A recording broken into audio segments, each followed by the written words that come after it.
Larry, hello again.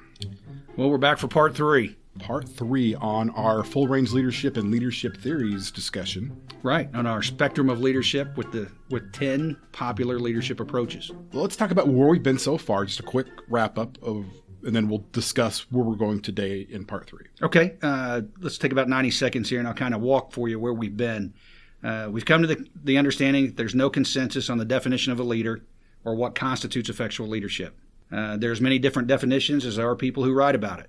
Now, with that said, though, the Army does have an Army definition. It does. And ADRP 622 paragraph 1-1 gives you the Army definition. But in scholarly research out in academia, there is no consensus on what that definition is. That's right. That's correct. Leadership is an influence dyad between a leader and a follower, therefore a relationship in our eyes.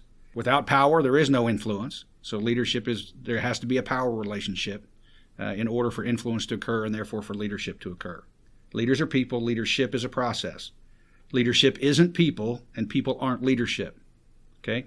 Leaders are people.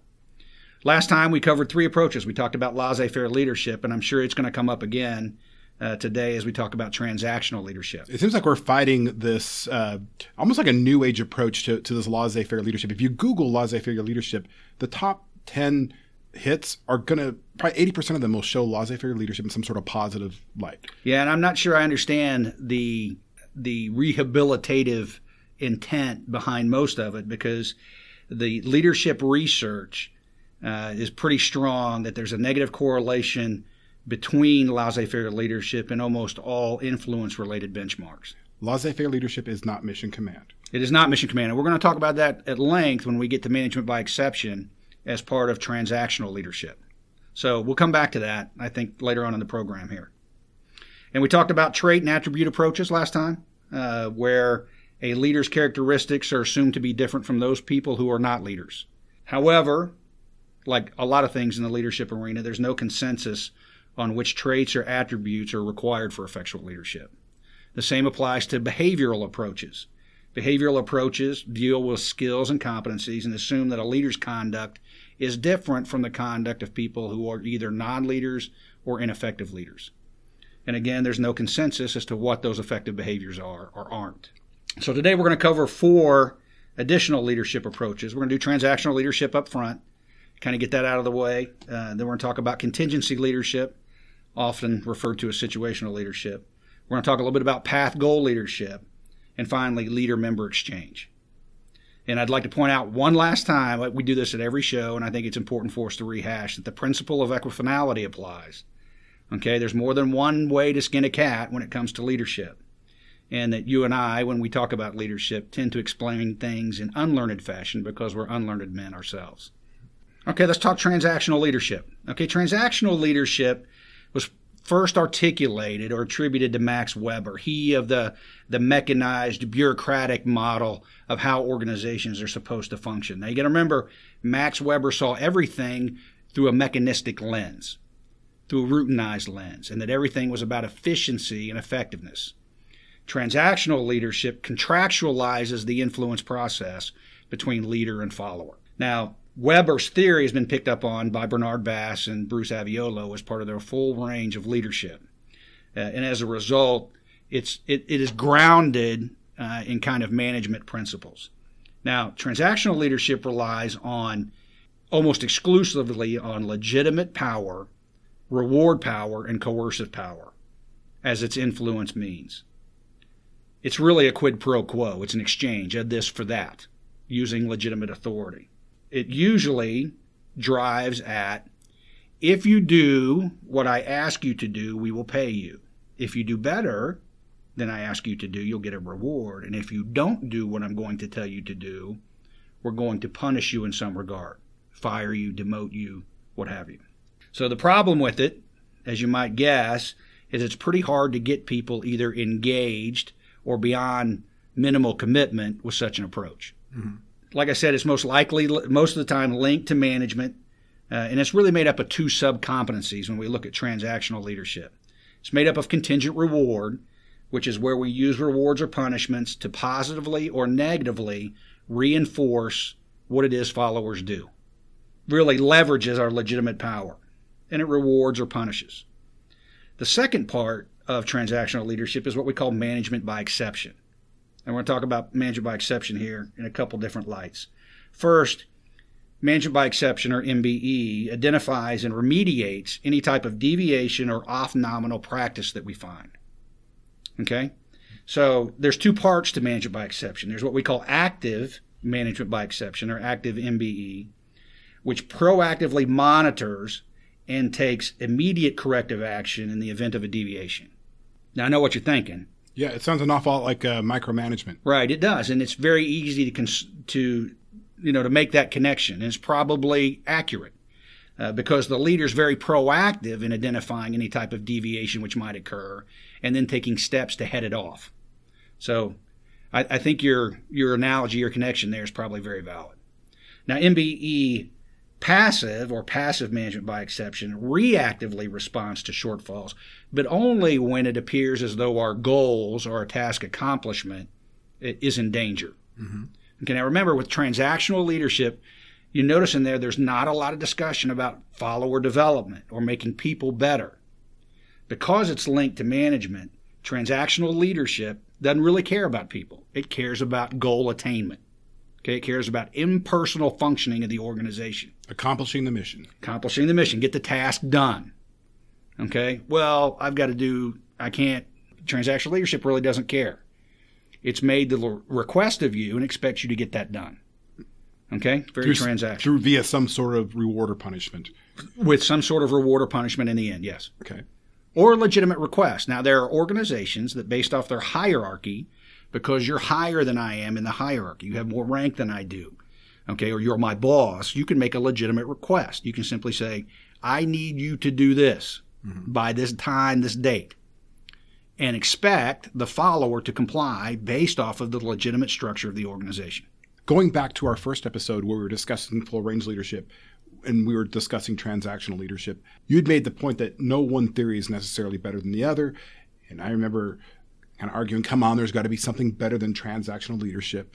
And your response to that was, well, sometimes transactional leadership is the appropriate approach depending on what the situation is. When we need compliance or we need to attain a short-term goal, I need you to take that hill now, not ask questions, or we're dealing with life, health, safety issues.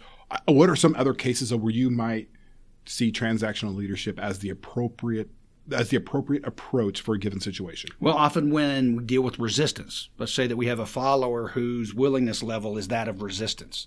They don't want to do what it is we're asking them to do. Okay, at that point, we may not be able to be transformational in nature. We may not be able to use referential power or expert power to influence them. It may take legitimate authority in either the form of a threat or the promise of a reward in order to get them to comply with what it is we're trying to do. Remember, transactional leadership tends to beget either resistance as a follower willingness or compliance as follower willingness. Okay, usually it's tough to get commitment by being transactional, and it's certainly very difficult to get engagement by being transactional.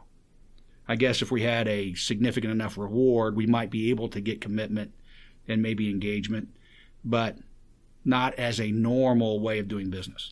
And we'll probably cover this more in the future, but from a leader's perspective, maybe somebody has a developed leader identity, they have a high level of self-awareness, and they place themselves at the higher end of the spectrum when it comes to charisma and maturity. But I've got that special case, and I maybe need to drop down to a lower gear, maybe with one particular individual. I see that even in being a parent. I want to be this, transformational parent and inspire and always be Socratic with my questioning of my children. But you know what? Sometimes I'm like, just do what I say or you're going to bed. Or sometimes I'm tired at the end of the day and I just check out and just whatever. If they're going to beat each other up, I just don't have the energy right now to deal with it.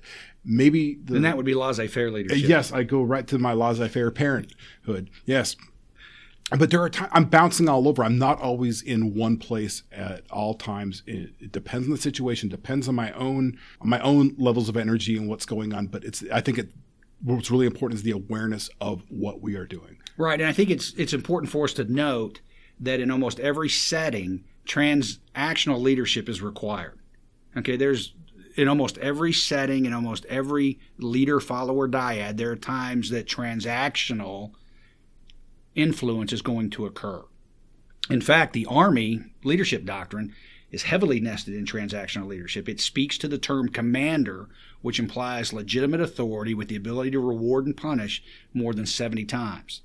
Like we said previously, it uses the term superior and subordinate, which implies legitimate authority, reward power, coercive power, almost 300 times. So in almost every setting, transactional leadership is required and necessary. It's a necessary component. We have it in the Army Civilian Corps. DP MAP is transactional leadership. It contractualizes the leader-follower relationship. It says, this is what we've agreed to do over the course of the next year. At the end of the year, if you haven't done that, we're going to punish you and put you on a PIP. Or if you've gone beyond it, we're going to reward you, give you a bonus, maybe promotion. So transactional leadership is a necessary component in almost every setting. And then going back to our first episode, we did discuss laissez-faire, we discussed transactional, and we discussed transformational. Now, in part 4, in our next episode, we're going to go into a deeper dive into transformational. But a good way to look at comparing and contrasting transactional and transformational would be to refer to Dan Pink in his book Drive. And there's a really good YouTube video if you just do a search for Dan Pink Drive, the surprising factor of what motivates us. RSA Animate does a pretty neat little sketch of that with a dry erase marker and board. Have you seen that video? Yeah, it's great. It's a great setting in terms of appealing to higher order needs. Transactional leadership tends to drive at lower order needs. If we think of Maslow's hierarchy in terms of security, that's kind of where transactional leadership points at in terms of meeting needs. Mm-hmm. We'd like for transformational leadership to hit some of those higher order needs. I may have to edit this out. I don't want this to take a political path, but when you look at countries where they prefer a dictatorship, could it be that the followers are at the low end of Maslow's hierarchy of needs? What they're worried about are food, shelter, those basic essential items. And it seems like a dictator at that point is what's going to help me get that. Well, it's like, again, even if we looked at a dictator, we'd say a dictator gets his authority or her authority from legitimate authority. They possess more power. Okay, they have the ability to punish. They have the ability to reward. And my thought was, though, that it's almost preferred, it seems, in certain settings, I think, where the followers are at that bottom level of the hierarchy of needs. I just need basic survival. Well, and think about the political spectrum. There are people who vote from Maslow's lower end of the hierarchy of needs. And there are people who vote from the higher end, depending on what their motivation is, to the higher level needs found along Maslow's hierarchy. I think our fears drive our politics, or what we perceive we need from a leader, and I think where we are on Maslow's hierarchy of needs drives our fears. That's probably. I think it's accurate. I think it's very accurate. Well, let's dive into this discussion about what mission command is and what mission command isn't. Okay, and which leadership approach tends to fit best with mission command. So if we look at mission command is made up of 5 principles. We've got mutual trust, shared understanding, commander's intent, mission orders, and prudent risk. Here's how it connects to management by exception. Okay, for example, when we talk about mutual trust,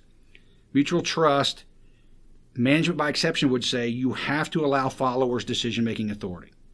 Okay, that's an MBE principle. So mutual trust links into allowing followers decision-making authority. Mission command calls for shared understanding. Shared understanding between you and I, from a management by exception perspective, would be you and I have an explicit agreement about what's expected. Right. Okay? So there's a connection there. Mission command calls for the commander's intent. Transactional leadership, the management by exception principle, says that leaders are to articulate clear follower expectations. All right, again, there's a connection there in terms of similarity. Mission command says we execute mission orders. Management by exception says you set the goals and let people figure out how to do it. And we talk in terms of mission orders. That's really given the 5 W's, the who, what, where, when, why. Big emphasis on the why, but not the how. Right. And remember, during mission command, we want to allow people the freedom of action in accordance with our intent. Remember, under mission command, it's disciplined freedom of action in accordance with the commander's intent, not unobliterated or ungoverned freedom of action. Mm-hmm. You're supposed to nest your actions within the intent. And I just wanted to delineate the difference between like formal orders and when we get an op order or a frag order. Well, sure, and we can practice mission orders even with in any type of setting. Exactly. Whenever we're given the intent or the why in our Army civilian environments, we're not going to necessarily be receiving formal orders. Depending, it could depend, but whenever we're receiving that intent, that is the mission order. So sure. And you would hope that your presence is that of where you articulate your intent clearly so that people understand what goals you want achieved and allow them to figure out how to do it. Okay, but even the articulating of a goal is in influence action. Okay, remember now, laissez-faire means to let things happen, to allow things to happen. It means hands-off. It means absentee leadership.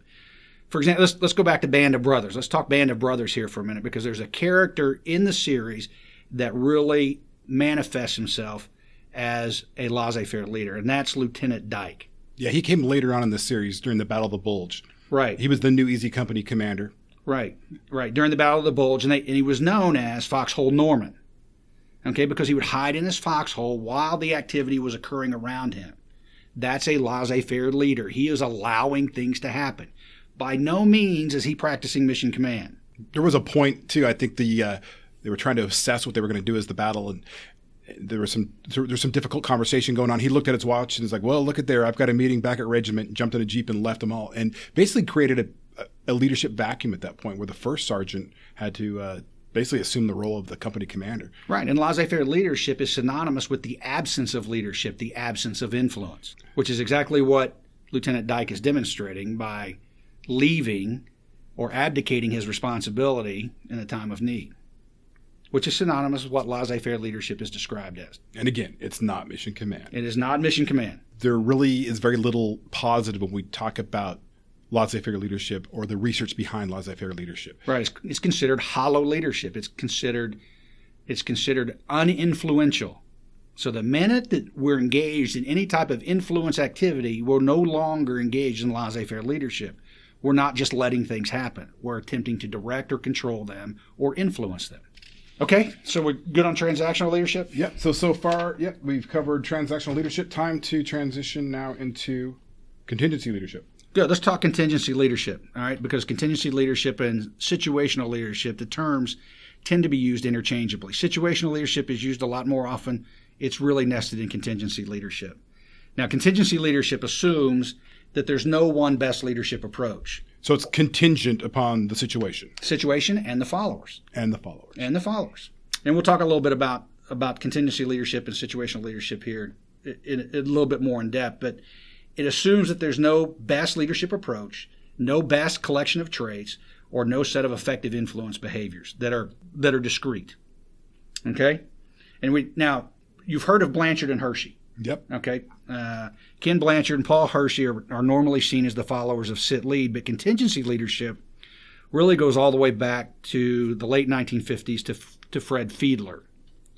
And Fiedler assumes that contingent leadership approaches are adaptive and serve to provide coherence to the organization. Okay, because it changes based off some internal and external variables. So it's very useful and very concrete when it comes time to leading. It's got wide cross-cultural application, and it assumes that all followers are different and that all situations are different as well. So it's based off of the followers and the situation. Leaders are expected to play the hand they're dealt to the best of their abilities. Okay, and what are some of the pros and cons of contingent leadership? Well, when we get to contingent leadership, you got to remember that it's really responsive to the environment, and it's really responsive to the people that we have. For example, contingent leaders closely monitor the situation that's going on around them. Now, remember, leadership, we want leaders focused externally. We want managers focused internally. But when we're focused on the external environment, it allows us then to adjust what it is we're doing for the organization, our vision, our strategy, the tasks carried out to affect the strategy, where we're going to accept risk, how we're going to prioritize resources, what decisions we're going to make. Those are all leader functions that are driven by closely monitoring the external environment. Mm-hmm. If we're not monitoring the external environment, then we're not changing in accordance with what we're finding in our macro environment, our micro environment, or our competitive environment. Would you say it's true that someone who has mastered the contingent leadership approach is probably likely to be flexible? Very, very much so. Flexibility is a great term. Adaptability, malleability, the ability to change, the ability to react, not to be locked into one best approach. In fact, there's a lot of research that shows that leaders who refuse to adapt and who aren't flexible a lot of times fail or are less effective in specific positions or in particular domains. And oftentimes then with the contingent leaders or situational leaders, when you ask them, well, how would you react in this given situation? The response is always going to be, it depends. It depends. And there's a couple things associated with contingent leadership that we probably ought to keep in mind. Contingent leaders tend to have a foot in every camp. Okay, and they tend to see things from a large setting of perspectives. Okay, they can see things from a variety of perspectives. As a result, there are two things that are normally associated with contingent leaders. One, they might have trouble making a decision. Their decision making might be slower, okay, because they can see things from multiple perspectives. Mm-hmm. Okay, so as a result, they're not going to devolve to one decision making technique all the time. And the second thing is you may not necessarily know from a follower's perspective how to engage with that leader, because you don't know what type of response you're going to get.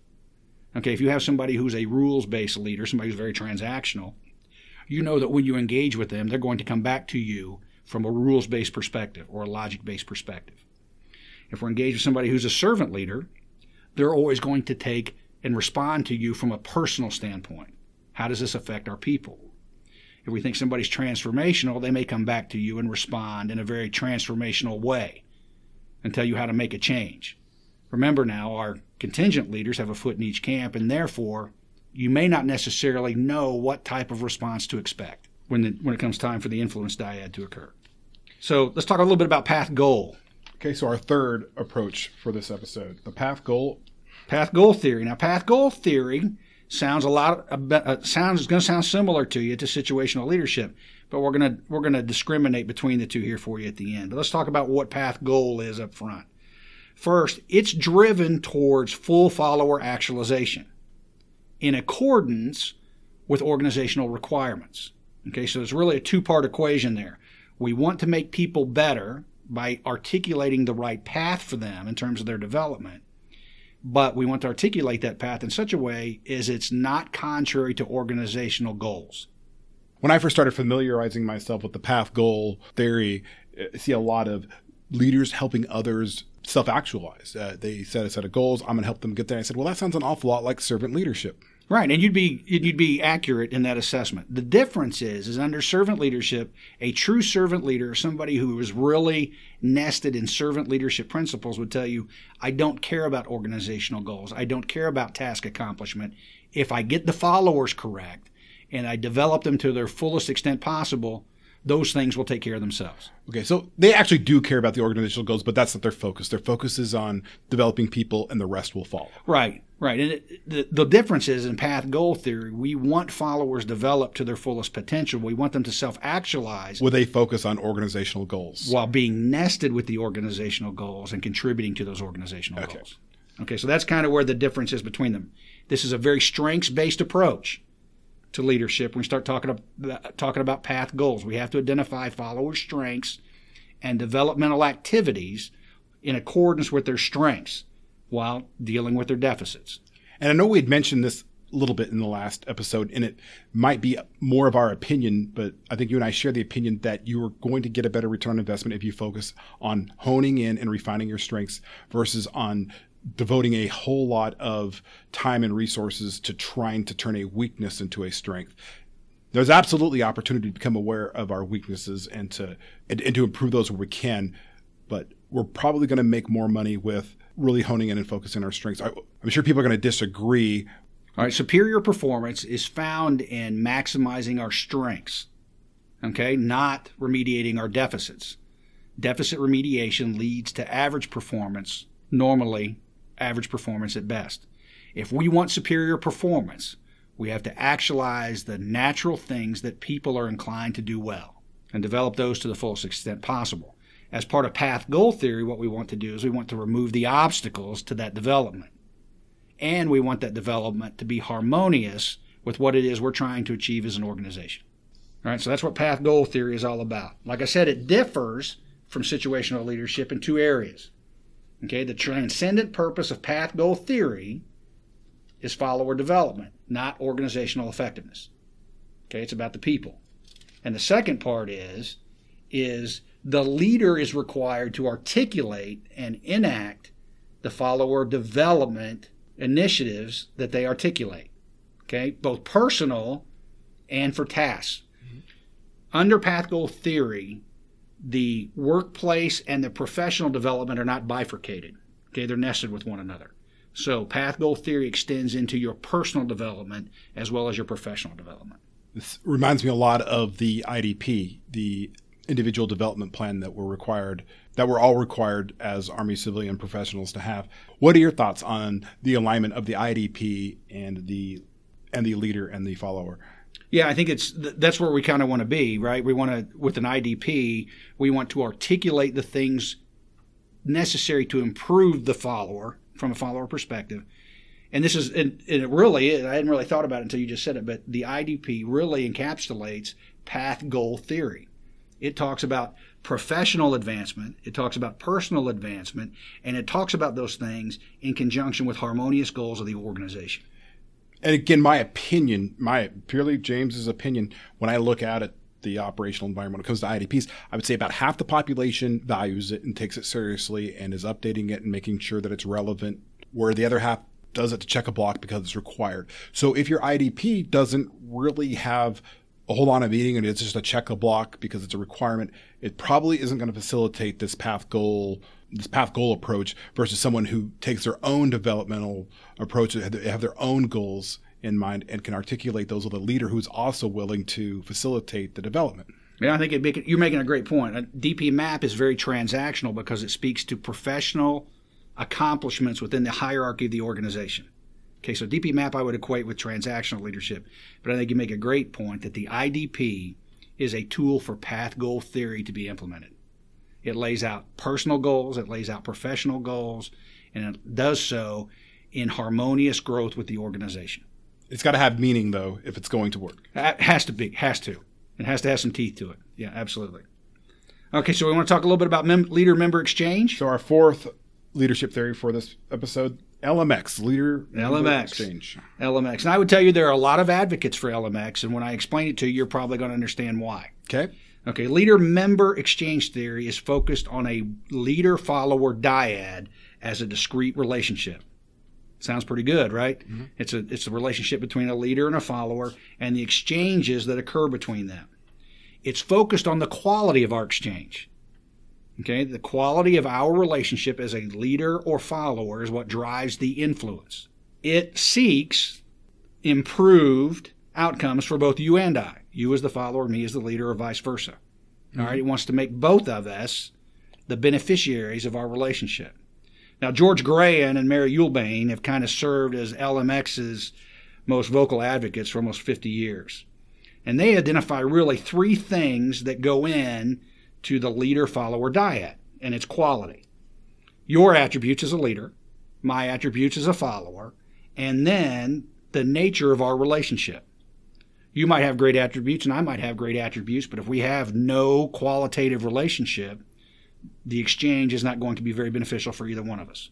I have an opinion on LMX, and feel free to tell me where maybe I'm wrong on this, but based on what I know about LMX and what I've seen out in the real world, is it could easily be perceived as favoritism, or that there's an in-group and an out-group, or there tends to be a good old boys club that either I'm a part of or not a part of. Does that have anything to do with LMX? Well, sure, because if we say that our relationship dyad is unique, and under LMX, you're supposed to have a discrete and unique relationship as a leader with every follower. Okay, every follower you have a discrete and different relationship. Those relationships will vary based in quality. Okay, so somebody's getting treated differently than somebody else. Yes, certainly. And so this brings us back to an ethical question. What is your standard for fairness? Okay, what is your standard for fairness? Is your fairness standard justice? Justice, each getting what they deserve. Each getting what they deserve, no more, no less. Okay? Or is it equality, where you get the same as everybody else? What is the standard for fairness? LMX assumes a justice standard for fairness, not an equality standard for fairness. So my higher performers are going to be treated different than my lower performers, or those that have better interpersonal skills will be treated differently than those that don't. And some may be perfectly fine with that. In fact, that sounds reasonable to, I think, probably most of the people listening to this. Right. And it comes down to justice. Have they deserved what they are receiving? But am I putting myself in a situation now as a leader to where if I'm not treating everybody the same in accordance with policy, and is there a downside or a dark side of LMX? Well, I think there's a standard. There's a minimum standard that we've identified, obviously, with the PPPs and MSPs of what's acceptable and what's not. And I think as long as you're above board with the PPPs, the MSPs, you're on solid footing with LMX. Then when we're talking about LMX, let's be very clear. LMX does not see all followers universally. It says and it assumes that there's a difference among followers. Okay, it treats followers as unique people and that they're all different. Okay, it does not make. If you look at a lot of the other leadership theories, they will tell you that the leader's attributes, the leader's behaviors, or the leader's approaches are what's important. LMX says no, it comes down to leader-follower matching. Okay, that leaders and followers, the quality of their relationship is unique. Okay, that not everyone is created the same. Okay. All right, so each dyad is considered distinctive. Just as a quick recap, too. So you and I we have the balcony view. We're looking out at the world. Tell me what a stereotypical transactional leader looks like. Somebody who comes into you and says, James, I need you to do X, Y, and Z. And if you don't do X, and if you'll say, well, I can't do that, then they're going to say, James, if you don't do X, Y, and Z, I'm going to punish you or reward you. Okay. Okay, it's based off of legitimate requests, either overt or covert, rewards and punishments. A person operating under management by exception active, what does that look like? Somebody who tells you what to do and then comes to check up on you. Okay, the micromanager. Could be. Okay. Could be. Very much so. The passive approach to management by exception. They're probably going to get involved in what it is you're doing when their boss asks them about it. And it can look a lot like mission command. It could. Now remember, management by exception. I didn't discriminate on whether or not management by exception, active or passive, was mission command. I think there are tenets from both active and passive mission command embedded, or active and passive management by exception embedded in mission command. But if we say that management by exception active looks an awful lot like macromanagement, I see micromanagement as being the complete opposite of what mission command is. It could be, but if we would if we ask someone for a status report, okay? Mm-hmm. So let's say that we've assigned a mission to someone and we ask them to provide us a status. That would be proactive in determining where they are in the execution of that task. That would be management by exception active. It's a proactive look at where we're at. Okay. I don't necessarily know that that's micromanagement. I don't consider that micromanagement. It's proactively identifying how the operation is going and whether or not there's a deviation or some sort of off-nominal occurrence taking place. Tell me what the stereotypical contingency leader is going to look like. Okay, the stereotypical contingency leader is going to come into an organization and identify what's going on in the external environment, take a look at their followers, and influence in accordance with both of those variables. Okay. And it's not just the followers. It could also be the internal structure of the organization. Remember, we talk internal and external variables drive the contingent leader's behavior. Okay, it could be the structure, could be the processes, could be the procedures. Internal variables. External variables are normally going to be associated with our environment. Mm-hmm. So again, contingent leaders, situational leaders, going to tend to assess the situation, see things through multiple perspectives, possibly a little bit slower in decision making, maybe appear not as decisive, but they're taking it all in and deciding what tools they need to employ based on what's going on in the environment. Right. No one best way to lead. Okay. No one best way to influence. So they're going to look around, assess the external environment and the variables, internal environment and the variables, and then determine what they think is the best approach. And tell me what Mr. Path Goal Leader looks like. He looks like somebody, when you go in and sit down with your boss and you review your IDP, I think you hit it spot on. Okay, they're going to be someone who identifies for you what it is they think you need to do personally, what you need to do professionally, and make sure that the things that they identify for you to do are nested with the organizational goals. Okay, remember when we talk about path goal, part of the leader's job is to remove the obstacles along the path that you would be following. Okay, tell me what Mrs. Leader Member Exchange Leader looks like. Well, it probably looks like most, I would submit to you, most leaders. Most leaders look at their, hopefully they, well, I don't want to say most leaders. Most of them, all right, let me. No, I think you're onto something because just as humans, we're going to treat people differently depending on what they can do. Right, we would. And I think what we would, a typical LMX leader would assess the leader, understand their relationship with the leader, and seek to improve the relationship between them. Okay, and so I think that's where we talk about leader-member exchange. We're talking about the quality of the relationship, the quality of the exchange between the leader and follower, the quality of that dyad.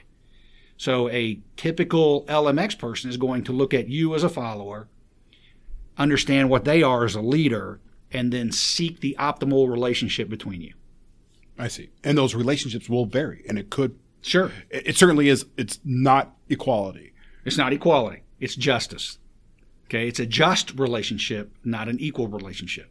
Any other final points to discuss? No, I think what we want to do is we will have covered, at the end of this one now, we've covered 7 of the 10 different leadership approaches. We're going to cover the final 3, and we're going to cross over into charismatic leadership. So far, we've been based off of things we wouldn't consider charismatic leadership, attributes, behaviors, transactional leadership, exchanges. When we cross over and we come back next time, we're going to talk about charismatic leadership a little bit and the forms that charismatic leadership tends to take. Transformational leadership, authentic leadership, and servant leadership. Thank you, Larry. You're welcome.